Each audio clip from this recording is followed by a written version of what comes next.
नमस्ते दोस्तों, आपकी अपनी लाइब्रेरी चैनल पर स्वागत है। चलिए आज की कहानी शुरू करते हैं। आज की कहानी का शीर्षक है सांवली पत्नी। अरे रानी, एक तो तुम सांवली, ऊपर से ये काली साड़ी अच्छी नहीं दिखेगी तुम्हारे ऊपर। पहले ही तुम्हारे रंग को देखकर लोग ताना मारते हैं। पूरब रानी से बोला। इतना सुनते ही रानी की सास भी बोल पड़ती है। पूरब, यही बात अगर मैं बोलती ना तो ये कहती मेरी सास हमेशा मुझे ताना मारती रहती है। अब जैसी है वैसी ही कहेंगे ना। ऐसा लगता है जैसे कौवे को काला टीका लगाया है। पति और सास की बातें सुनकर रानी बहुत उदास हो जाती है। रानी काली नहीं थी, सांवली थी और उसके नाक नक्श भी अच्छे थे। पर पति और सास रंग को लेकर रानी को हमेशा ताना मारते थे। रानी सांवली जरूर थी, लेकिन उसका दिल बहुत बड़ा था। वह एक संस्कारी लड़की थी। इसके बावजूद उसकी सास उसे बिल्कुल पसंद नहीं करती थी। शायद इसीलिए क्योंकि रानी उनकी पसंद नहीं थी। रानी पूरब के पिता के दोस्त की बेटी थी। पूरब के पिता ने अपने दोस्त को वचन दिया था, जिसके कारण पूरब ने रानी से शादी की थी। वैसे पूरब मन का साफ था, लेकिन रानी को अगर कोई उसके रंग को लेकर कुछ बोल देता तो उसे जरा भी अच्छा नहीं लगता था। शायद इसीलिए वह भी थोड़ा बहुत बोल देता था उसे, ताकि वह काले कपड़े पहनने की जिद ना करे, क्योंकि समाज में भी ताने देने वाले लोग बहुत हैं। लोग उन्हें ब्लैक एंड वाइट की जोड़ी कहते थे। लेकिन जब भी वह रानी को कुछ बोलता था तो उसे इस बात का पछतावा भी होता था। उसकी माँ घर में हमेशा कड़वाहट बनाए रखती थी। आज भी वैसा ही हुआ। पूरब और उसकी माँ जब रानी को उसके रंग के कारण उसे सुना रहे थे, तब रानी का दिल एक बार फिर से टूट जाता है और वो रोती हुई अपने कमरे में चली जाती है। इधर पूरब भी अपने काम के लिए बाहर चला जाता है। जब वह बाहर जा रहा था तब उसने गौर किया कि कई सारी महिलाएं काली साड़ी पहनकर सड़कों पर चल रही थी। सभी गोरी ही थी ऐसा नहीं था, लेकिन उन पर वह काली साड़ी अच्छी लग रही थी। पूरब काम के सिलसिले में एक होटल में मीटिंग के लिए जाता है। वहाँ उसके बचपन का दोस्त विक्की और उसका पूरा परिवार मिल जाता है। सबसे जान पहचान होती है। तभी पीठ के पीछे से विक्की की पत्नी आई। वह भी सांवली थी। संजोग से उसने भी काली साड़ी पहनी हुई थी। पीछे से एक आवाज़ आई, प्रतीक्षा दीदी, अच्छी दिख रही हो आप। आपकी साड़ी भी अच्छी है और आप भी। प्रतीक्षा के चेहरे पर खुशी आई। उससे ज़्यादा विक्की खुश हो गया। पूरब विक्की को कौतूहल से देख रहा था। विक्की ने जब पूरब को देखा तब उसे पूरब की आंखों में कई सवाल दिखे। विक्की ने पूरब से सीधे पूछ ही लिया। पूछो, तुम्हारे मन में जो भी है, मैं तुम्हें उसका उत्तर देने के लिए तैयार हूँ। पूरब पहले हड़बड़ाया, फिर वह बोलने लगा कि नहीं, ऐसा कुछ भी नहीं है। विक्की ने पूरब से कहा, तुम मुझे नहीं जानते कि मैं लोगों का मन कितने अच्छे से पढ़ सकता हूँ।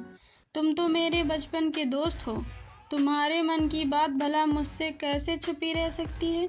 विक्की आगे बोला, चलो ठीक है, तुम्हारा सवाल भी मैं ही बता देता हूँ। तुम यही सोच रहे हो ना कि मेरी पत्नी सांवली है और आज उसने काली साड़ी पहन रखी है, फिर भी वह और मैं इतना खुश कैसे हैं।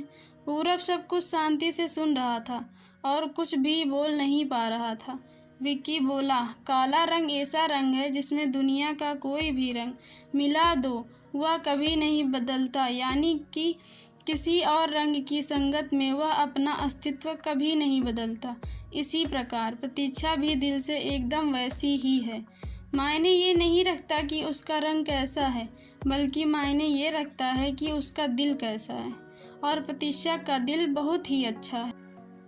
मेरे परिवार से बहुत प्यार करती है वो, इसीलिए मैं चाहता हूँ कि वह अपनी मर्जी से जिए। मैं उसे खुश देखना चाहता हूँ। लोगों का क्या है, वो तो बैठे हैं दूसरों का बुरा भला बोलने के लिए।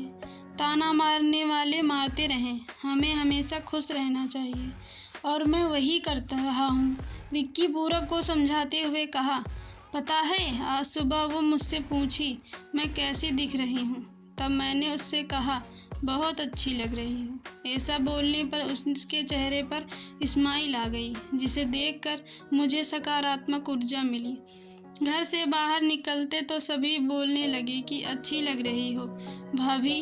हो सकता है कोई ताना मारने के लिए भी बोला होगा, लेकिन उस वजह से हम अपने जीने की दिशा क्यों बदलें? यह सब सुनकर पूरब को उसके घर का सुबह का माहौल याद आ गया। वह खुद पर ही नाराज हुआ। उसे लगा वो सचमुच में गलत था। उसने मन ही मन में सोचा, मैं ही रानी को दुख देता हूँ, उस वजह से सब उसे बोलते हैं। अब मुझे ही अपनी भूल सुधार उससे माफ़ी मांगनी होगी। और उसने हंसते हुए विक्की को अलविदा कहा। अपना काम निपटा कर वह एक साड़ी की दुकान पर गया। रानी के लिए उसने काले रंग की साड़ी ली और घर गया। घर जाने के बाद उसने देखा रानी उदास और शांत बैठी हुई थी। उसने रानी को आवाज़ दी और साड़ी उसके हाथों में दे दी। रानी को कुछ समझ नहीं आया। उसने सवाल भरी नज़रों से पूरब की ओर देखा और फिर उसने बॉक्स खोल कर देखा तो उसमें काले रंग की साड़ी थी। तब पूरब ने बड़े प्यार से कहा, रानी मैं लाया हूँ तुम्हारे लिए, पहन के दिखाओ कैसी दिखती हो तुम। अगर तुम्हें अच्छी नहीं लगी तो दूसरी साड़ी ला दूँगा। रानी को बहुत ही अच्छा लगा पूरब की बातें सुनकर। तभी पूरब ने कहा, चलो तैयार हो जाओ, जल्दी से हम जरा बाहर जाकर आते हैं। ये सुनकर रानी बहुत खुश हो गई और तैयार होने चली गई। रानी जब वो साड़ी पहनकर हल्का सा मेकअप करके लंबे बालों की चोटी बनाकर तैयार होकर आती है तो पूरब और उसकी माँ रानी को देखते ही रह जाते हैं। तब पूरब को ये सोचकर बहुत बुरा लगता है कि वह कितना गलत था। उसने रानी को न जाने कितनी बार ताने मारे थे। उसके रंग को लेकर उसने रानी से अपने व्यवहार के लिए माफ़ी मांगी और कहा, मैं लोगों की बातों में आकर तुम्हें हमेशा बुरा बोलता रहा। असली सुंदरता किसमें है यह मैं भूल गया था। तुम्हें काले रंग की साड़ी पहनना बहुत अच्छा लगता था ना, पर मैं हमेशा तुम्हें टोकता रहा। अब मुझे समझ में आया, किसी भी रंग में रंगते वक्त मन साफ हो तो खूबसूरती निखरती है। तुम जैसी चाहती हो वैसे ही जियो। मैं कभी भी तुम्हें नहीं बोलूँगा। और हाँ, तुम इस साड़ी में बहुत सुंदर दिख रही हो। रानी के चेहरे की लाली और भी ज़्यादा बढ़ गई थी। यह बात सुनकर वो शर्मा गई और वह पूरब से बोली, क्या आप भी? पूरब ने रानी का मुस्कुराता हुआ चेहरा देखा और उसके बदले हुए विचारों से पूरब खुश हुआ। मन ही मन में पूरब ने विक्की को धन्यवाद किया, क्योंकि यह परिवर्तन विक्की के शब्दों द्वारा हुआ था। पूरब ने अपनी माँ को भी बहुत समझाया, जिसके बाद वो भी रानी के प्रति अच्छा व्यवहार करने लगी। तो दोस्तों, ये थी आज की हमारी कहानी। आपको यह कहानी कैसी लगी आप हमें कमेंट में ज़रूर बताइए। किसी ने क्या खूब कहा है, खूबसूरत होने के लिए खूबसूरत दिखना ज़रूरी नहीं, बल्कि खूबसूरत तो सोच होनी चाहिए। इंसान का अगर मन सुंदर है तो इससे कोई फ़र्क नहीं पड़ता कि वह इंसान किस रंग का है। अगर आपको कहानी अच्छी लगी तो लाइक कीजिए, चैनल को सब्सक्राइब कीजिए। मिलते हैं फिर नई कहानी के साथ।